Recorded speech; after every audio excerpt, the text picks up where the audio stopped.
We have a wonderful guest in our discussion today, Dr. Evan Thompson, who is a professor of philosophy at the University of British Columbia. Dr. Thompson, you grew up with a family that nurtured you in higher values, spiritual values, and you went for it wholeheartedly. Particularly, you've been interested in Asian philosophical traditions. And you've written wonderful books. And one of the more recent ones, Why I Am Not a Buddhist, even though you're a great expert in Buddhism. We are delighted to be with you and to think together and learn from you. So thank you for being with us. Thank you. Thank you for inviting me. So one of the things that Buddhism highlights quite a bit, and many have written about and try to explain, is the sense of self and whether there is a self or not.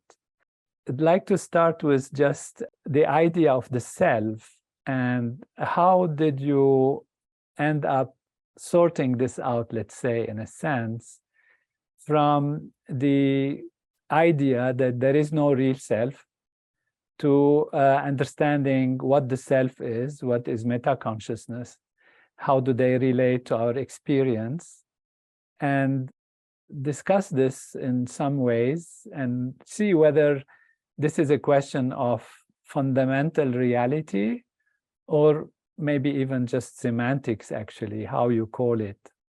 Mm-hmm. So would that be a good way to start our thinking?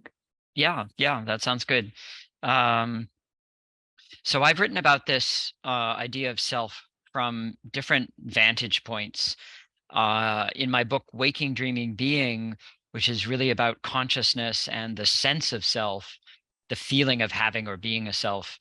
What I am interested in there is how we experience across different states of being awake, absorbed concentration if we're focused on a task, or maybe mind wandering or daydreaming, and then falling asleep, where we enter into a kind of borderline state between waking and dreaming, and then the full-blown experience of having a dream or having a lucid dream where you're dreaming and then you come to realize or know that you're dreaming.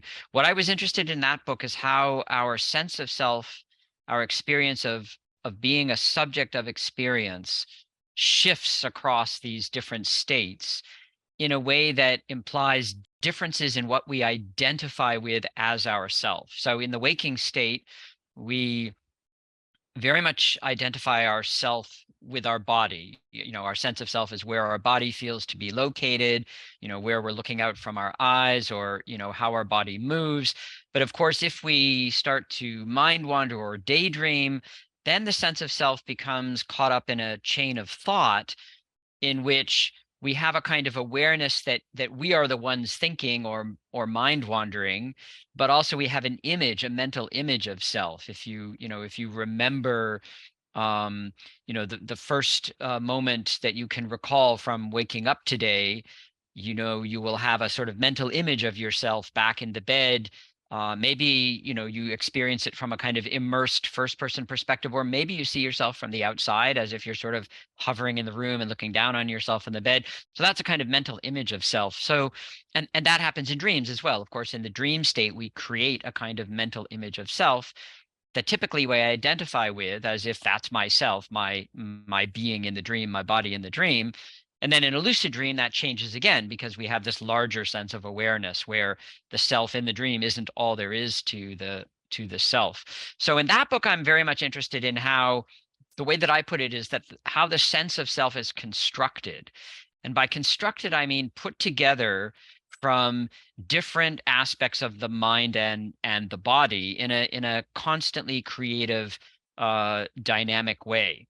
Now, some people classically in say Indian philosophy, or some people today very influenced by neuroscience, will say, well, the self is really an illusion because there is no one single thing that is remaining constant through all those changes in what you identify with as yourself. It feels like there's a persisting essential I, but really it's constantly changing, and it's made up of these shifting mental and bodily experiences. So they'll say, for example, the self is a construct of the brain. They might link this to ideas in Buddhism, where the idea is that the self is a kind of illusion, that feeling of being a subject or an agent is really based on a kind of misperception of how this constructive process is happening. And indeed, from a certain perspective, you could use the word illusion, but I prefer to say that it's a construction rather than an illusion, because it's a construction that serves important functions. I mean, you need a sense of self in order to have memory. You need a sense of self in order to plan for your future. So it may have illusory aspects, but I prefer to really think of it as a kind of ongoing construction. Yet we know that people are very much attached to the self in the Mm-hmm. sense of some continuity is there. Even though there is change, we grow, our body changes, our atoms are no more there in our body as they were ever, maybe after a few years, not even one atom is still in our body. And our structure of our functioning, even the physiology, including the brain, they change. And yet there is this very profound attachment to the sense of self that continues, which means even though it might be different in different ways, there is a sense nonetheless of me and continuity of myself as something beyond the changes, beyond the transformations. Mm-hmm. It is kind of mysterious, if you like, if we don't find an ultimate cause for it or an ultimate foundation for that sense of self. Now, just to take an example, if you ask a physiologist or a medical doctor about self and non-self, the first thing that comes to our mind when, I was as a medical doctor and a physiologist, neurophysiologist even, is the self and non-self as part of the even immune system. The immune system, which actually recognizes this is how we fight bacteria, this is how we fight foreign materials, this is how we heal ourselves, etc. So there is a sense of continuity of the self in that sense, physiologically, and also morally, ethically, with sense of responsibility, sense of what I have done, what will happen to me, which is part of memory. And one thing I notice a lot in the discussions is how much people are attached to what will happen to that me after the body drops and after we die. And so these are very existential questions. And do you want to comment on these points?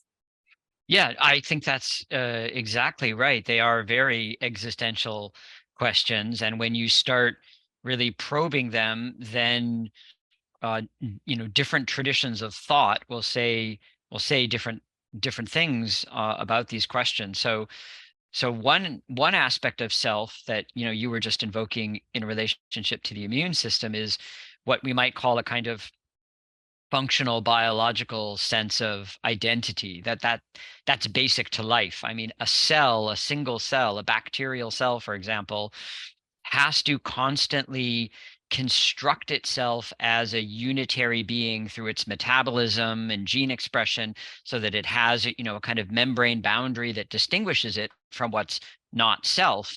And if that becomes compromised in its functioning, then the cell dies or no longer has that identity. And that's a basic feature of biological life as we understand it, this kind of constructed identity. Now, in the sense of self that has more to do with you might say the mental sense of how we feel of being or having a self, I think here we really start to go into different traditions will have different perspectives on this. So for example, in Indian philosophy, the Buddhist attitude is very much, well, if you look for that fundamental sense of a persisting, underlying, unified awareness that is you you won't find anything that exactly answers to it. And that's the sense that it's an illusion, according to their way of thinking. You'll find changing states of awareness, but you won't find an enduring self. Whereas other traditions, Hindu traditions will say, well, no, that awareness is an enduring, constant awareness that witnesses the changes of the body and the mind. And that's a deep, philosophical difference that the Buddhists and the Hindus argued about, over centuries. That's, if you're a philosopher like me, of course, this is fascinating philosophically.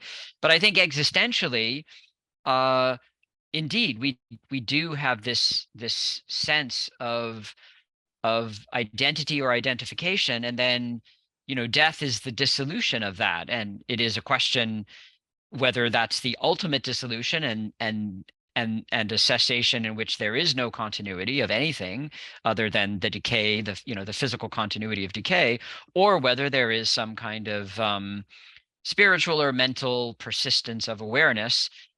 I myself try to keep a very open mind about that question. I don't think we're in a position to say yes or no in answer to that question. So in my own work, I try to always keep that question as an open question. This is how I put it in Waking Dreaming Being, is keeping an open mind and an open question in the face of what is the ultimate kind of existential confrontation for each of us, which is our dying and our death.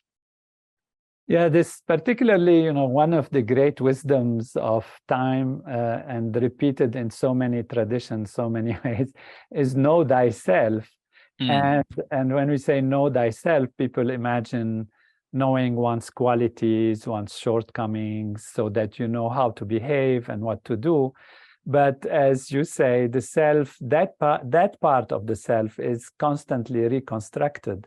When we are not, haven't done our studies, university studies, we have certain capacities, certain knowledge, certain predispositions, which are changing with knowledge and study and growth, etc.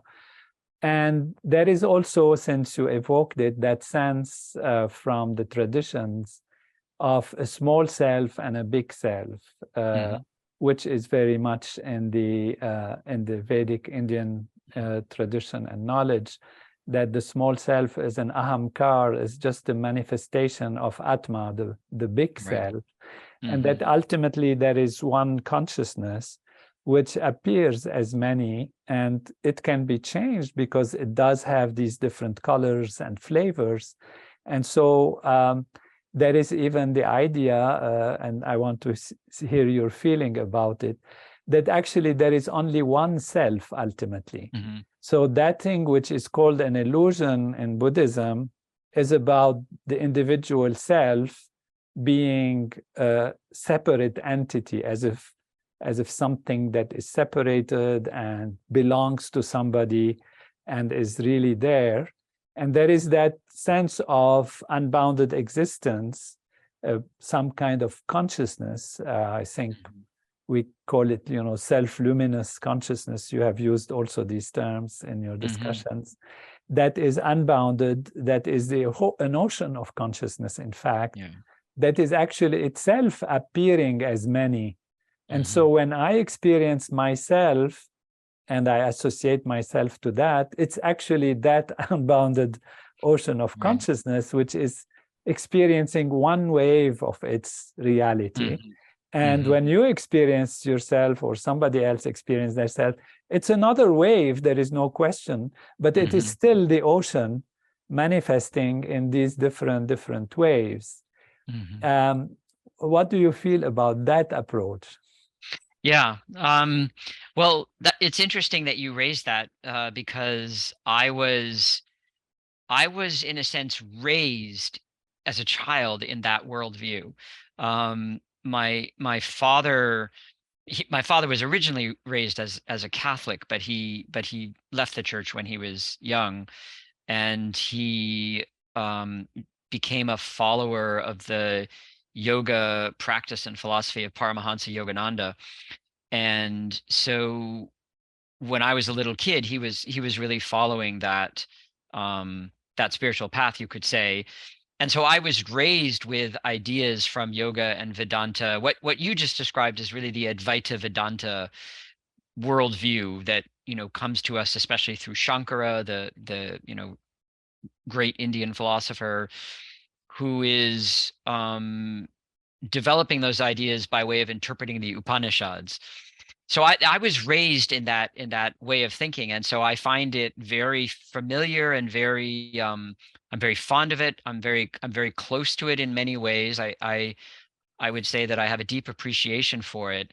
But I would also say that as I, grew up and was educated and studied Indian philosophy and Indian religion in its, you might say, historical cultural context, and I saw how that was one voice in a conversation with other viewpoints that were different. So even within Vedanta, you have the idea, Ramanuja has the idea that, well, there are individual Atman, but they're all sort of like individual pieces of a larger whole. It's not as if there's one ocean. It's more like a mosaic with each, individual tile making up this greater magnificent image. So that was kind of a difference in metaphor and thinking within Vedanta. And then, of course, the Buddhists, who think that that idea of a universal kind of Atman Brahman unity, from certain Buddhist perspectives, that view would still be considered a kind of, you might say, the last deepest remnant of a self-illusion. Other Buddhists, of course, would have analogous ideas. So the idea of Buddha nature, is sort of analogous, at least as I see it, to that kind of universal Atman. All, Buddha nature is one, and we all have Buddha nature. That's very similar to the idea of Atman in the Vedanta, Advaita Vedanta understanding. So my own approach to all of those things is I have a deep appreciation for them, but as a philosopher, I'm trained to be, you could say, skeptical and critical, and to pressure test ideas both practically and theoretically. So although I have a kind of personal appreciation and familiarity with that idea, I wouldn't say that I just assert it or subscribe to it. It's more something that's it's very much part of my worldview. But again, it's a matter of keeping the open question or the open frame of mind in just speaking personally. How do you think we can ultimately resolve this from an empirical and rational point of view? Is there a way out? Because we can go into meditation, which also you're a great expert in different types of meditation and have looked into it, has been on both sides of the story, believing and giving it its chance to do something, and then critically examining it and going back and forth into these directions. What we have is, if I can just propose, is experiential cognitive experience, subjective experience. We can have also philosophical. We can have a scientific analysis of reality, because ultimately it comes to what is ultimate reality. Now, when we say the self and nothing and everything is vanishing and everything is vanishing, there is no individual self, or the self is part of a mosaic, or the self kind of melts into an ultimate self, and whether that ultimate self is also an illusion in a sense. But then what are we left with? We, anayata, or nothingness. And so we have this, in my mind, the question of what could explain the phenomena, and what could explain life, and what could explain the sense of individual self, what could explain evolution and life and our meaning in existence and all of that. So that would be the explanatory power of whatever theory one would want to propose, because now when we come to this metaphysical kind of question about ontology and what is the source of everything, we have to see what makes sense rationally, what has an explanatory power, but also to some extent, what is our experience, so the empirical side on it.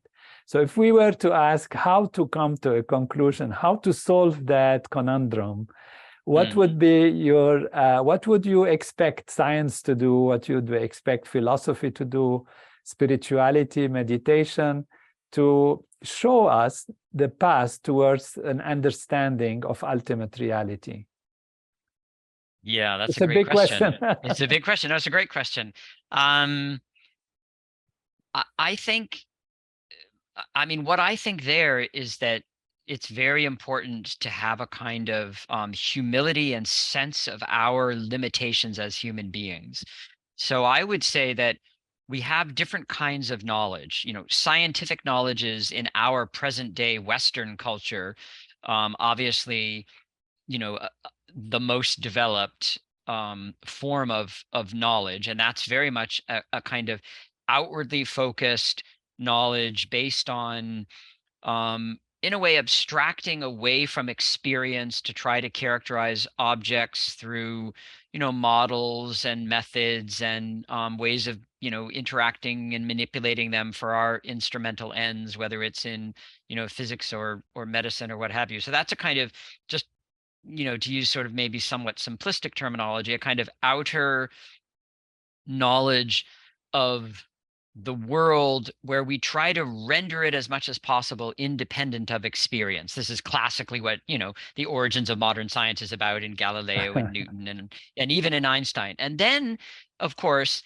there's the fact that nevertheless, all of that depends on our experience as human beings, as conscious subjects, as immersed in the world with a conscious experiential life. And so traditions that are concerned with, you could say, spirituality or wisdom or phenomenology are interested in that consciousness that is, you know, behind science, that's necessary for science, and they try to turn the investigation around to gain some insight into consciousness itself. And then this is where we get questions about, you know, is there really a self, or isn't there a self, when we try to investigate consciousness. So what I would say, though, is that if we turn things around and look at consciousness from within, it doesn't really reveal from within what its source is. And if we look at it from without, then we turn away from consciousness, and we actually, in a sense, can't see it and how it would come about in the world. So we're kind of caught, I think, in a loop where we can't quite catch our own tail, and we have to have a kind of humility and understanding of the limitations of our knowledge frameworks, whether, you know, internally when we practice, say, meditation or philosophy or know thyself, but also externally when we pursue science. So I guess, you know, to answer your question more directly, I would say that I don't think we're in a position to be able to answer a question like, you know, what is the nature of ultimate reality? What we can do is we can say, you know, here is how reality looks when we investigate it through science, and here is how consciousness looks when we you know, quiet our minds and try to still them and gain some more intimate understanding. And we need to pursue both of those avenues, and we need to try to interrelate them more closely than we've done in our culture up to this point. That's where I see the important project. And then where that leads, well, we have to see. That's an open question. That's wonderful. If we were to look at where we are today, in fact, and check out where did the objective approach, as we mentioned, the scientific approach, where we keep the subject out of the experiment and try to see what is ultimate reality. In fact, science has probed into that since the Greeks, and even much before, thinking that you can take any object and divide it into pieces, and at the end you end up with an atom, something indivisible. And then modern science discovered that that is also made out of divisible parts, quarks and subatomic particles. And then what is very fascinating, when quantum mechanics came and the analysis rationally and experimentally, it found to be fields, actually. All of these forces and particles are fields of electromagnetism, weak force, strong force, and gravity. And more scientists have unified those fields so that what used to look like electricity as different from magnetism is actually electromagnetic field. It's one field. And then they unified the weak force, making it a weak electromagnetic force. And then now there are theories for the strong force. And there are, thousands of scientists and physicists looking to unify the ultimate unification with a superstring theory and M theory and all of that, that actually is guiding us to that one field, ultimately, it looks like, is the source of all the manifestation. Now, this unified field is not yet fully understandable from a perfect mathematical structure, although there are theories that really kind of come very close to it. Experimentally, let's say, it is not easy to check, but things are going in the right direction. And so what I'm saying is that on the objective level, it does seem that as if there is an ocean that manifests with different waves, which are the fluctuations of this field. And this is what creates the elementary particles that then somehow collapse into localized time and space entities that we call the physical world. So what I'm trying to do is follow your thinking about what this side will say, what this side will say, what that side will say, and see if they diverge or they converge. So the idea of mosaic, or let's say even panpsychism, where there are individual entities that are conscious, or individual even materialist perspective, are falling apart in the sense that even materialism is now physicalism, because it's all energy and it's all one field. And this, then we can just start to say that this idea of mosaic may not be in the right direction from the physics perspective. So that kind of thinking helps us also to see what is reality from how we analyze it scientifically. Now, when we go back to Buddhism and Advaita and ancient philosophy, and also in meditation, I know you have also questions about the experiences within meditations and what they are, and we'll come to the embodied mind, which is a wonderful concept of a mind. I'll let you explain it. I don't want to take the words from your mouth. We can actually start seeing that there is something that is unifying. Now, whether it is some energy, we don't know where it comes from, this one field, this unified field, or it could be also consciousness if one adopts the idealist perspective, Spinoza and Leibniz and Advaita Vedanta, and others, many others. But then there is a gap in explanation. How does the material appear from the non-material? And this, just to say, this has been my concern and my work and my interest in explicating the actual connectedness between this. But it seems to me that if we create, or if we come to a paradigm that can have explanatory power on the ontology side, epistemology side, and even if we can go to ethics and the physical laws of nature and natural law, it might be the way we can end up sorting out what ultimate reality is. Well, I would say that in all humility, of course. yeah, right. I mean, I would say that things in, I'm not a physicist, but I do collaborate with physicists, so I'm somewhat familiar with some of the issues. And I would say that, there's so many open questions and unknowns about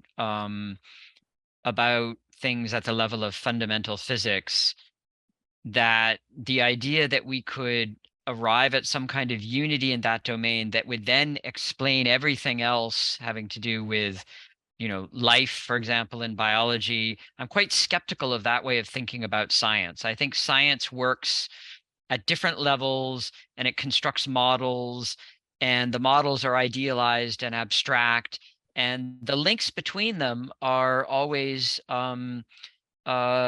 actually more difficult to construct than people who say, well, we just can have a kind of unification, and then all of the other levels will sort of naturally fall into place. So I think of science in a more kind of inherently diverse, pluralistic way than just one kind of grand unified story. Particularly in the case of the mind and consciousness, I think there are some very fundamental issues about. I mean, one way I would put it is that classically, physics tries to remove the mind. And then it turns out, we run into problems when we do that in quantum physics, because it seems like the measurement and the observer is now something we have to take account of.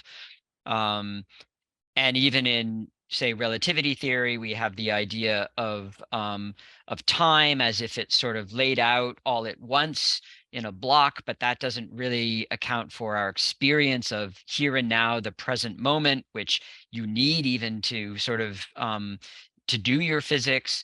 So I think that what happens is we pursue a sort of maximally outward directed path, and then that throws us back into what we tried to remove, which is consciousness and experience.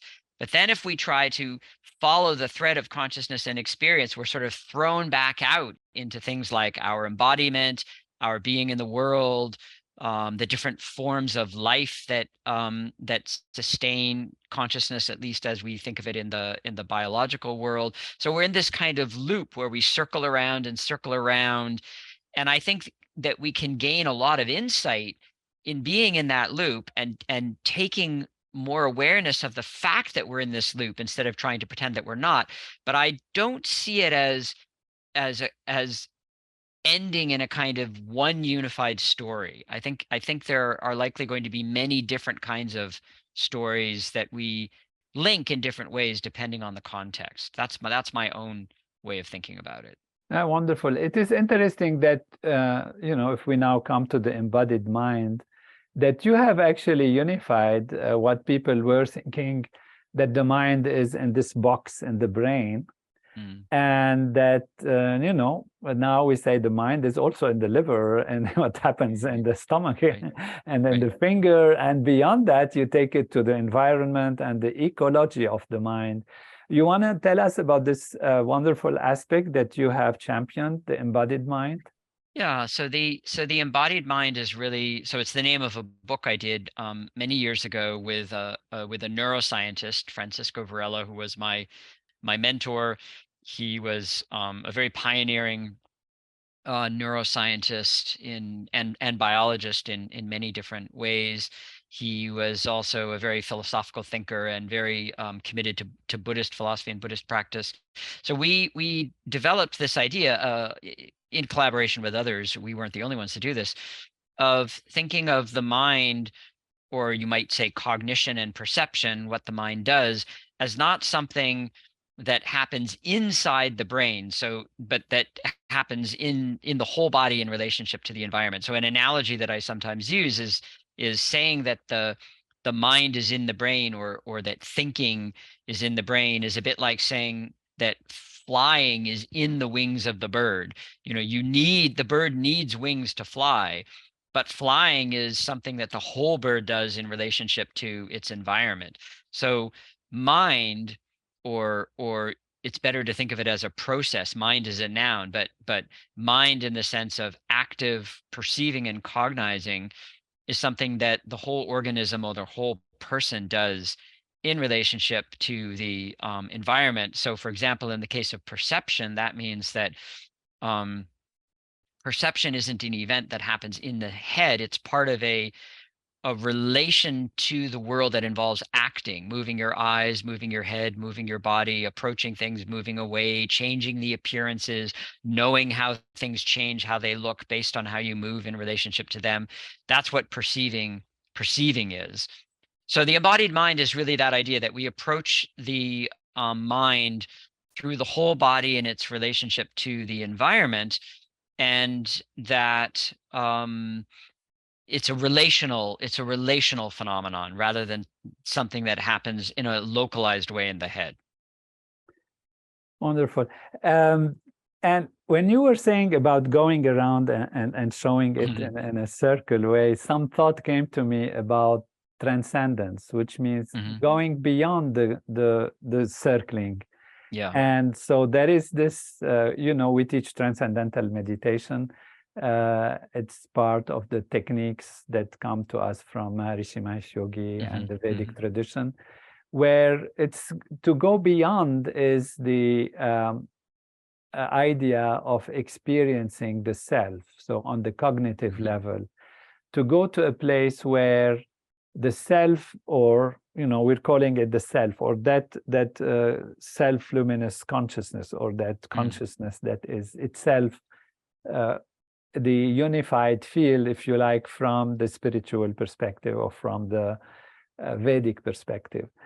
And that if that is the ultimate reality, and we have the machinery in our nervous system to experience and go closer to it, then instead of intellectually analyzing or putting the attention on outer aspects as, you know, in open monitoring or, you know, focusing or whatever different techniques of mindfulness and concentration and contemplation techniques, we have the ability to actually dive deep into the inner value, into that pure consciousness, and transcend.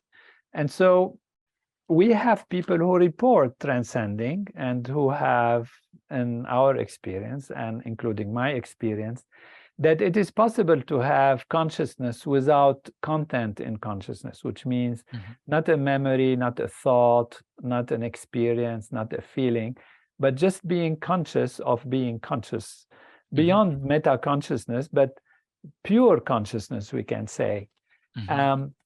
Would this be something that is significant in the range of the analysis of phenomena or experience that can guide to a possibility of finding an ultimate reality? I would say that those experiences and reports of pure consciousness are extremely important things to study and to try to understand as best we can. I would say that at the same time, how to interpret them and to relate them to other types of meditation practices or experiences is an open question. It's not, in other words, if you have an experience and a report,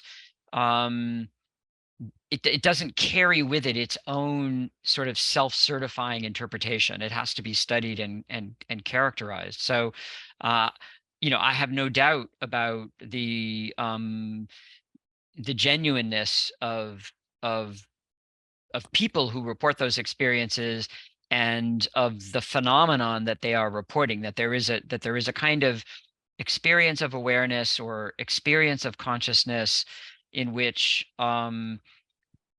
you could say awareness itself has a character that is different from any content that you could have in awareness, any thought or any memory. So, you know, we could call that, if you like, pure awareness or pure consciousness.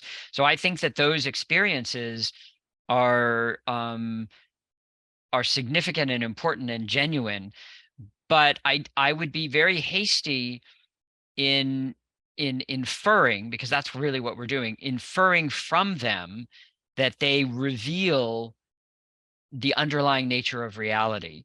Because what those experiences are, they're experiences, and experiences they're not themselves transparent about their generative source. In other words, it might seem, Yes. I could put it this way, it might seem that when you have an experience of pure consciousness, that it is its own source, that it is a kind of unchanging ground state that's the source of its own luminosity. It could appear that way, and that could be phenomenologically indeed the proper way to describe it. But it doesn't actually follow logically that that is the case. That one has to make a metaphysical inference, and that inference then is a question. It raises a question about, well, what other possible alternatives are there? How do we relate this to other types of phenomena that we study or experiences that we report? So that's where I think, again, I fall back onto my, I think the open mind and the investigative attitude is extremely important. But I wouldn't say that those experiences of transcendence in and of themselves show that that reality is pure consciousness, let's say. Obviously, it's wonderful, yes. And that's why we're looking for converging factors in a sense. Mm-hmm. So not one phenomenon or one experience or one finding in physics or one logic will be enough by itself to give us a definitive answer to a very big metaphysical questions. But Right. if there is some conversions, for example, suppose those people who experience this transcending, which is actually the case, improve their health, improve their well-being, and suppose, which is also the case, that when a number of them transcend, they create an influence on society. And suppose we can analyze this scientifically and do it in a systematic way and show that actually there is some transformation in the body, in the mind, in the behavior, and in the environment based on transcendence, which in our case is transcendental meditation, which is the simplest way that I know about to transcend, then we have yet one more factor that comes into the equation. Even that factor is not by itself, in all humility and investigative thinking, is not by itself, of course, an explanation or a demonstration or a conclusion about ultimate reality. However, now if we start asking ourselves, what is the purpose of things, why we are here, what's the meaning of life, can we explain why there is suffering, can we explain why there is evil, can we explain the phenomena in physics, and we start looking at it from a certain perspective. And if this perspective actually also is, let's say, not in contradiction, but could support the idea, then what I'm proposing is that when we have many these factors, they start converging. Maybe that's the way when we can start saying that we are closer to the truth, we are closer to the ultimate understanding. Mm-hmm. Yeah, I would say that we need to proceed very carefully in that. So in the case of, say, studies that show positive effects of different kinds of meditation practices, I think we need to be very cautious to make sure that we have really isolated the factors that are specific to meditation that don't have to do with other things that go along with meditation. So for example, practicing together in a group has positive benefits because of the group spirit, you could say, the feeling that you have meaning and purpose and a group that shares it. That in itself is an inherently positive thing. So whenever we study, I mean, this, of course, because you're a scientist, whenever we study a phenomenon and we want to attribute some kind of causal power to it, we have to really make sure that we've distinguished all the things in the phenomena that have the different kinds of causal factors. And I think in the science on meditation, I think that this is of course the scientists themselves know this, but there's been a lot of hype about the positive benefits of meditation without as much critical scrutiny to the complexity of meditation, even as a social phenomenon that we're instructed by a warm and charismatic teacher who makes us feel valued and validated. That's a positive thing, in addition to the actual mental practice that we do. So we need to be cautious about those things. And then I would say that the danger with unification is that we try to unify questions that are really very different kinds of questions that don't really need to be unified, and that we would distort if we unified. So a question about, what is the meaning of life, or what is the nature of suffering? I mean, for me, these are ethical, religious, philosophical questions that in their meaning and logic are just very, very different from the kinds of questions we ask in science about about causation. Yeah, They're different. thermodynamics and Exactly, right, exactly. electromagnetism and all that. Right, right. It's a bit like, if you go to the Louvre and you see the Mona Lisa, and then you start analyzing, the chemical composition of the pigments. Well, that's interesting. But that doesn't tell you anything, directly about the aesthetic value of the Mona Lisa. That's in a completely different domain of art. So I similarly see questions about ethics and suffering and meaning as really in a very different domain from scientific questions. And I think that um, different human traditions say different things about those questions, sometimes compatible, sometimes not compatible. And the value and richness can sometimes be in the incompatibility as much as the compatibility. It's like, different voices in a conversation. Um, they don't have to agree. The value can be in the larger conversation itself without agreement. So again, I'm speaking as a philosopher. I like the different voices and the disagreements that you get if you ask, a Hindu or a Buddhist or a Jew or a Taoist, what is the meaning of life, or, the nature of suffering, and you get different answers. I mean, I think that's speaks to the richness of human existence. Beautiful. So we keep looking for some unifying, if it exists, and we don't know if magically something comes and that is simplest and explains all of these phenomena. That's what I'm sure everyone who is in this field is looking for, and that's what I have been working on also in my thinking and writing and discussing. But it's the time now to ask you your feeling about this. You have the book Why I'm Not a Buddhist, and it's a wonderful book explaining different factors and different reasons and different logics. What is in all understanding that we have to be humble in front of knowledge, we have to be open, we have to be careful about analyzing experience and analyzing findings.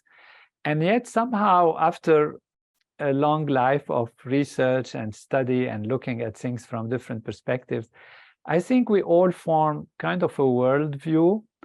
And even though you could not say, well, that is what it is, but we want to ask Dr. Evan Thompson, put him on the spot and On the ask, spot. what is your hunch, let's say, not your definitive answer, your kind of inner sense and intuition about the metaphysical question, whether it's dualism, physicalism, materialism, or going into the idealist perspective about consciousness. Is consciousness an emerging quality? And, you're saying why you're not a Buddhist. You can also comment on that, because one can take something from a great tradition, and it doesn't mean you don't acknowledge it, which, because you do in a wonderful way, but there are things that you have reservations or questions about. And so now we're putting you on the spot in terms of your hunch and your feeling, your intuition. Yeah. And you're putting me on the spot about consciousness, not about Buddhism, but about whether, physicalism or dualism or Right. panpsychism. Yeah, Right, that's that's the the question. most important part. You Yeah. explain in your book, and everybody's welcome and invited to read the book, which is wonderful, to explain the other facets. And if you like to mention some of it also, it will be wonderful. Okay. So the question about consciousness, that actually I explore really more in the Waking Dreaming Being book than Why I'm Not a Buddhist. So what I would say is that I'm not a dualist in the sense that I think that consciousness is an essentially different, irreducible phenomenon from, let's call it, nature. Um, that is to say, I'm a non-dualist. Let's put it that way. So you're a monist. Yeah. Well, monism. I prefer to use the word non-dualism than monism, but that maybe is not quite so relevant right at the moment. What I would say is that I think my suspicion, my intuition, is that for us to have a deep understanding of how consciousness is enfolded, let's say, into nature, we're going to need to have a radical revolution in our understanding of what nature is. In other words, we have characterized nature through science for the past 300, 400 years, according to the worldview of physicalism, which abstracts away from consciousness, abstracts away from experience as part of its method, and leads to a certain conception of nature as physical. But that conception, I think, does not accommodate, at the end of the day, consciousness. So it's not that I think that consciousness is something separate and extra over and above nature. I think that we need to have a kind of deep and revolutionary understanding in our conception of nature in order to accommodate consciousness. And I think that's how I would put it in a nutshell. So I'm not satisfied with panpsychism, because most panpsychism has different versions, but most current versions of panpsychism basically say, there is nature in the way that physics understands it today, and what we're going to add into that as a fundamental ingredient is consciousness. So it's as if you sort of take the physicalist worldview for granted, and then you squirt consciousness as an extra ingredient into it. And I find that totally unsatisfactory, because it works with our current physicalist understanding of nature, which I think is inadequate, and it works with a peculiar idea of consciousness, which is some kind of like primitive qualitative characteristic that you're going to just inject into the microparticles at an elementary level. So that kind of panpsychism I don't find attractive at all. So yes, you could say I'm a kind of neutral monist or neutral non-dualist. I think reality is neither physical nor mental inherently, but both the physical and the mental arise as aspects of a reality that's non-dual. That would be how I would. As if there put is my then a position. third element, in a sense, because panpsychists, as you just described them, are actually dualists, but they're hiding That's it. right. I That's right. mean, Exactly. Yeah. in a sense, of course, Descartes says, okay, we have a mind, we have a body on the gross level. And now they say, let's take it to the atomic level or the elementary particle or whatever is the original kind of thing, and say there is the physical and there is the mental. So it's a Right. dualist, on all levels, which means Yeah, I consciousness. agree.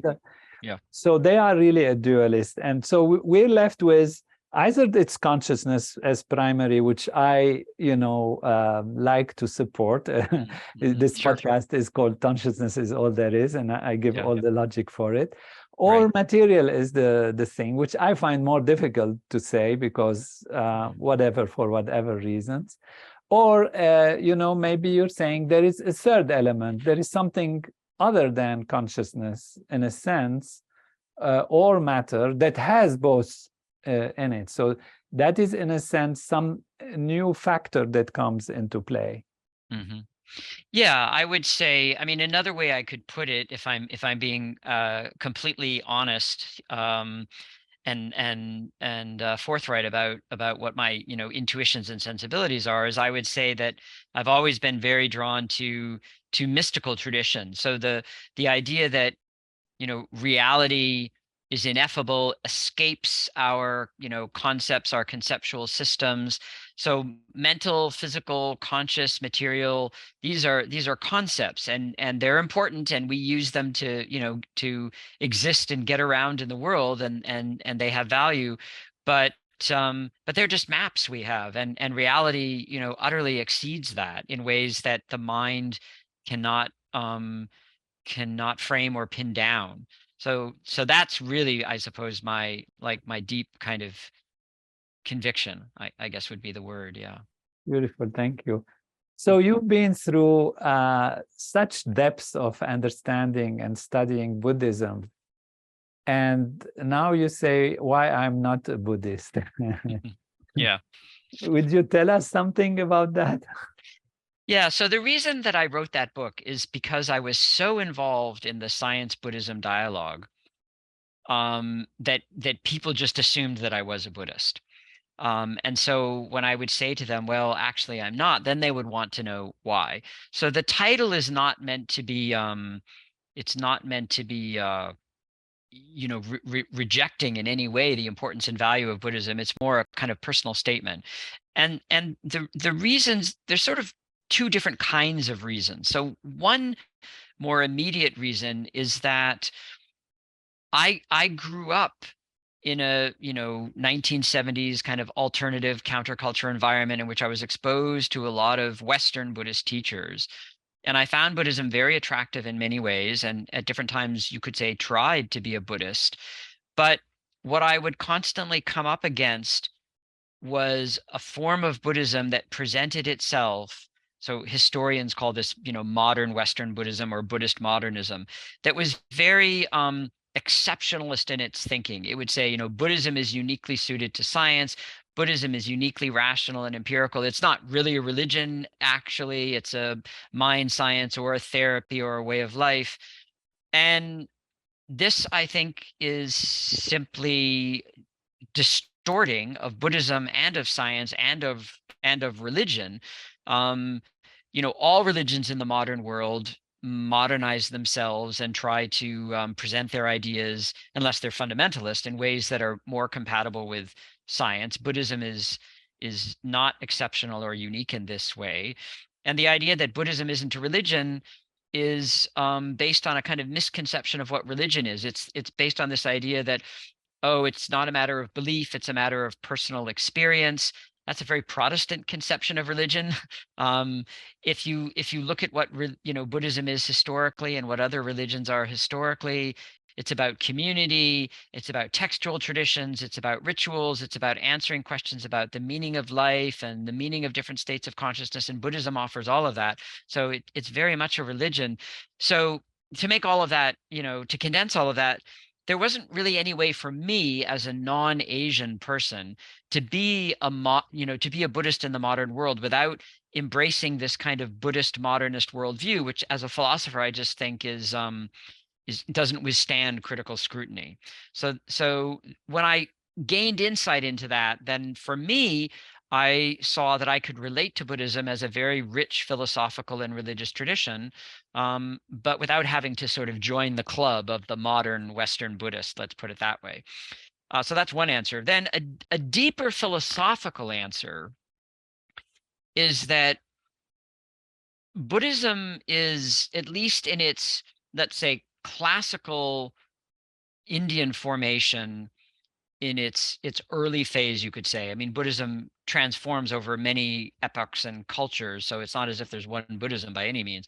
But in its early classical, influential formation, it's based on the idea that existence, in the sense of change and impermanence, is inherently suffering and unsatisfactory, and that one needs to see that, recognize that, and then seek to transcend it.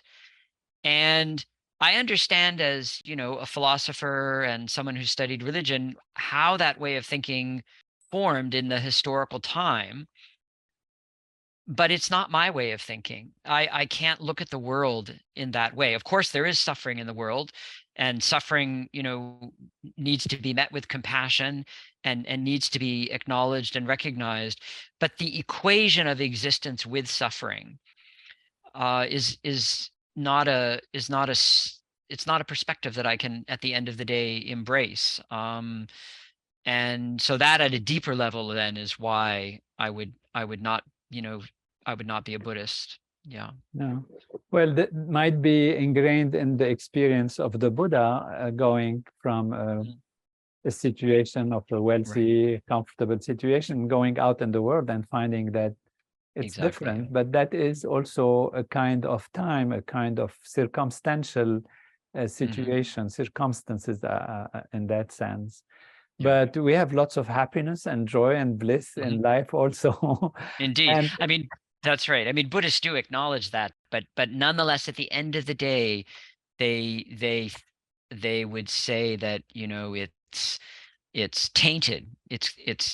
Yeah, tainted is actually the word, and that's the perspective that I can't go along with. Yeah. Beautiful. So it's wonderful. We've been 1 hour together. thank you for your wonderful time. We could go for on and on with For so many. hours, yes. We'd like to say something to our viewers and listeners before we close? No, just thank you for the opportunity to have a conversation. Very interesting topics. And I've enjoyed it a lot. Wonderful. Thank you, Dr. Evan Thompson. Wonderful to be with you. Thank you.